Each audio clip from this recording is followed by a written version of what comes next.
एकादशी व्रत को हरितोष व्रत कहते हैं। भगवान की प्रसन्नता के लिए, हरिजू की प्रसन्नता के लिए एकादशी व्रत रहा जाता है। प्रायः समस्त वैष्णवजन रहते हैं। जो रसिक जन प्रियाजू के चरणों के अनन्य हैं, उनका एक ही व्रत है, श्यामा श्याम की 8 पहर उपासना करते हुए अपनी मन वृत्ति को श्यामा श्याम में समर्पित करना। यहाँ ज्ञान ध्यान व्रत कर्म जीते सब काहो में नहीं मोहि प्रतीति, रसिक अनन्य निशान बजायो एक श्याम श्यामा पद प्रीति। पर जो एकादशी व्रत रहते हैं परम धन्य है, वो हरितोष व्रत है। अब एकादशी व्रत का नियम क्या है और कैसे एकादशी व्रत का फल मिलता है, कई बार चर्चा हुई। बहुत सुंदर तस्मा शास्त्रम प्रमाणम थे, शास्त्र प्रमाण के अनुसार श्री सनातन मुनि बोल रहे हैं, अथ ते नियमान वच्मि व्रते ह्रस्मिन् दिनत्रये, कास्यम मानुषम मसूरान्नम चणकान को द्रवास्तथा, शाकम मधुपरान्नम च पुनर्भोजन मैथुने, दशम्याम 10 वस्तूनि वर्जयेत वैष्णवः सदा।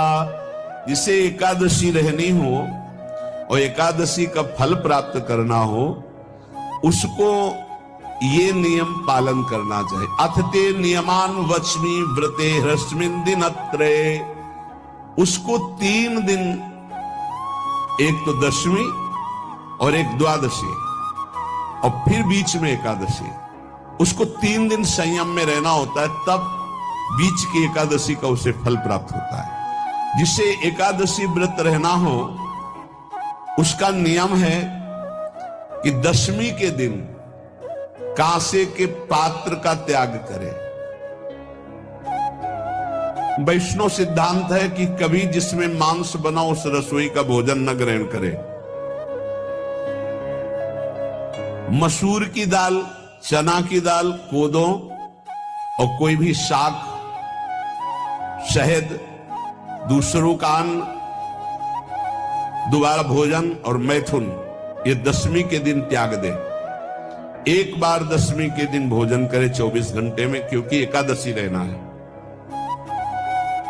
कांसे का पात्र, जिस रसोई में मांस बना उसके भोजन का त्याग, मसूर की दाल, चना, कोदो, शाक, मधु अर्थात शहद और दूसरे के द्वारा दिया हुआ भोजन और दोबारा भोजन और मैथुन क्रिया, इनका दशमी के दिन कभी भी प्रयोग न करें।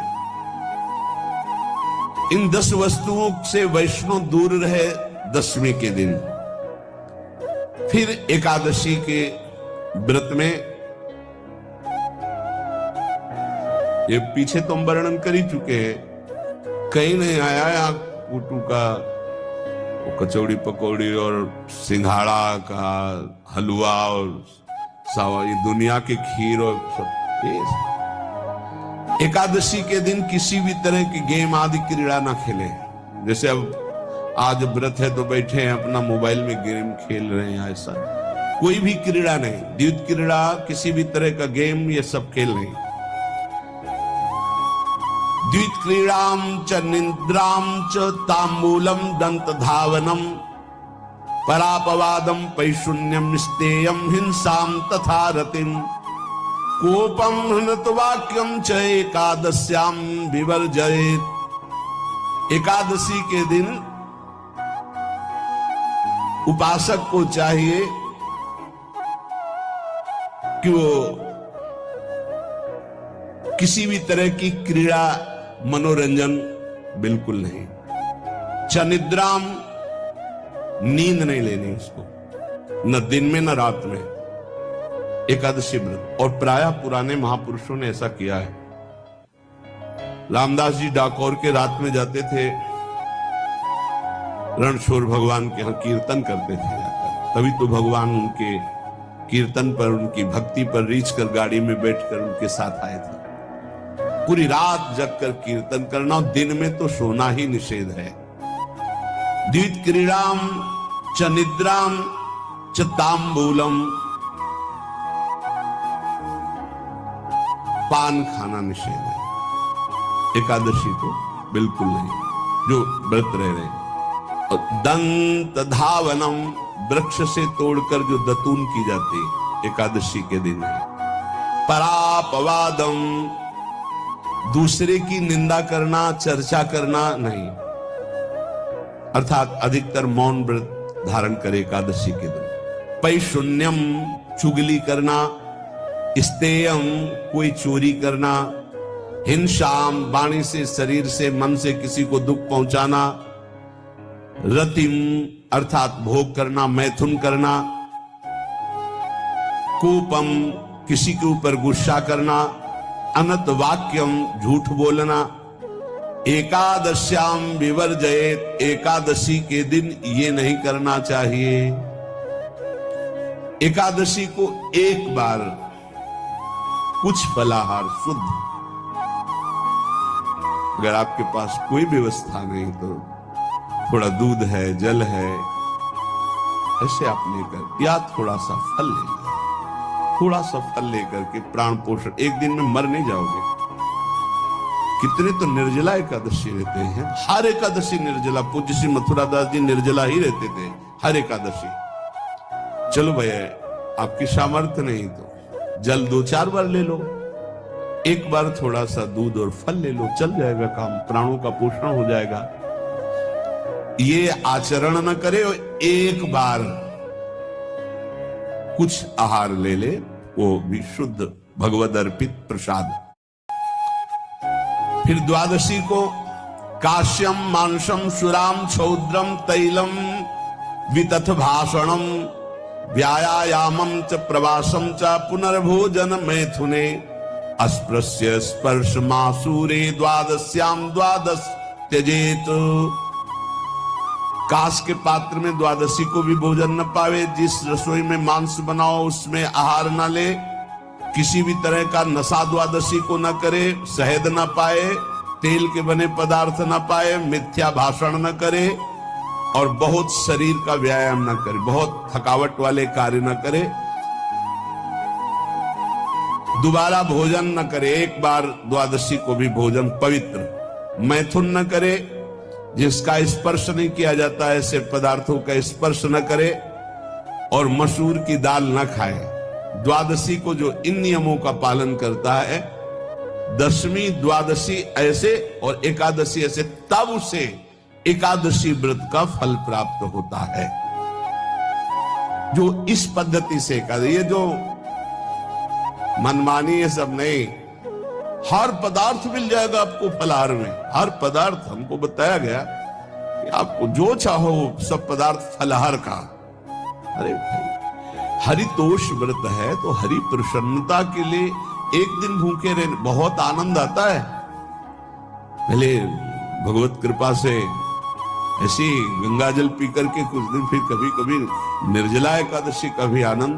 बड़े संन्यास मार्ग में थे तो बड़े संयम से सब शास्त्रीय पद्धतियों का निर्वाह होता था। उपासक को चाहिए कि इन नियमों से व्रत का अनुष्ठान करे, मनमानी आचरण न करे। सबसे प्रार्थना जो एकादशी रहते हो, हरितोष व्रत इसे कहते हैं, भगवान की प्रसन्नता के लिए रहा जाता है, रहना चाहिए। जो अपने आचार्य परंपरा में है, जैसे जिनका सिद्धांत है, पर रहने का सिद्धांत ये श्री सनत कुमार जी वर्णन, श्री सनक जी महाराज, ये सनत कुमार जी वर्णन की। सनक जी महाराज कह रहे हैं, यदि भगवान का आश्रय नहीं, सत्संग नहीं है, तो इन 4 में से एक हो तो नाश कर देता, फिर चारों हो तो सर्वनाश हो जाता है। यौवनम धन संपत्ति, प्रभुत्व विवेकता, एकैपमप्यनर्थाय किमु यत्र चतुष्टयम। यदि सत्संग नहीं है, यदि भगवद आश्रय नहीं है, खूब धन हो, जवान अवस्था हो, बढ़िया पद मिला हो, प्रभुत्व चलता हो और अज्ञान हो, फिर क्या कहना है?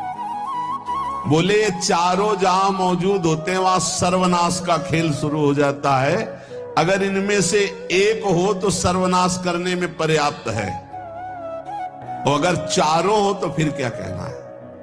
यौवनम, जवान हो, धन संपत्ति, खूब रुपया पैसा हो, प्रभुत्व, कोई पद हो, कोई अधिकार हो बड़ा, फिर अविवेकता और अज्ञानी हो तो बोले एक नाश कर देगा, फिर चारों तो नाश ही कर देंगे। अगर सत्संगी है तो ये चारों महान कार्य कर देंगे। क्या यौवनम, जवान है, खूब दूसरों की सेवा, मेहनत पूर्वक धन संपत्ति कमाकर माता पिता की सेवा, परिवार की सेवा। ये माता पिता, हमारा वेद कहता है मातृ देवो भव, तैत्तिरीयोपनिषद, मातृ देवो भव, पितृ देवो भव, आचार्य देवो भव, अतिथि देवो भव, यान्य नवद्यानि कर्माणि तानि सेवितव्यानि नो इतराणि, यान्यस्माकः सुचरितानि तानि तोयोपास्यानि नो इतराणि, ये के चास्माच्छेयाः सुब्राह्मणाः तेषां त्वया स्नेन प्रश्वसितव्यं, श्रद्धया देयम् अश्रद्धया देयम्, श्रिया देयम् रिया देयम् भिया देयम् संविदा देयम्। वेद कहता है मातृदेवो भव, माता साक्षात हमारी भगवान है। देव हरि को कहते, केशव देव जिसे कहा, हरि को कहते, गोविंद देव, मातृ देव, माता भगवान है। हे धिक्कार है उन पुत्रों को जो अपने माता के द्वारा पोषित किए हुए शरीर से हाथ उठाते हैं अपने माता पिता के ऊपर। नरक में तुम्हारी जो दुर्दशा होगी भोगोगे। एक हमको दिखाया गया दृश्य कि अपनी माता की कोख में लात मारता, थप्पड़ मारता है, पिता बैठा उसको लात मारता है, थप्पड़ मारता है, बाल घसीट कर गेट तक माता को ले जाता है।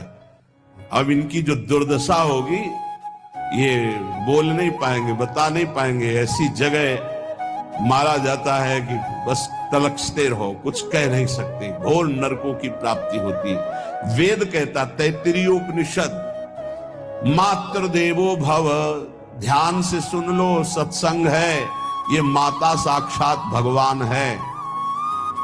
अगर तुमने मारा वाह भर करके इसके आंसू गिरे, जितने आंसुओं की बूंद से भूमि के कण भींजेंगे उतने कल्प तक नरक भोगोगे। ध्यान रखना, तुम्हारा कभी यश, कभी कीर्ति, कभी श्री, कभी हिरी, ये कभी तुम्हारे उदय नहीं हो सकती। तुम्हारा सर्वनाश हो जाएगा अगर मां पे हाथ उठाया। पितृदेवो भव, पिता साक्षात भगवान है। देखो भगवान अवतरित हुए तो प्रात काल उठी कै रघुनाथा, मातु पिता गुरु ना वही माथा। आचार्य देवो भव, माता साक्षात भगवान है, पिता साक्षात भगवान है, आचार्य गुरुदेव साक्षात भगवान है। जो अपनी माता को, अपने पिता को दुख देता है, अपने गुरुदेव की अवहेलना करता है, उसका कभी मंगल हो सकता है? वो कभी सुख प्राप्त कर सकता है? वेद कहता है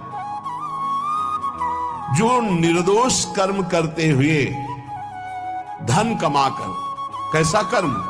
निर्दोष कर्म करते हुए धन कमाता है और उस धन से अपने बूढ़े माता पिता और गुरुजनों की सेवा करते, जीवन धन्य है।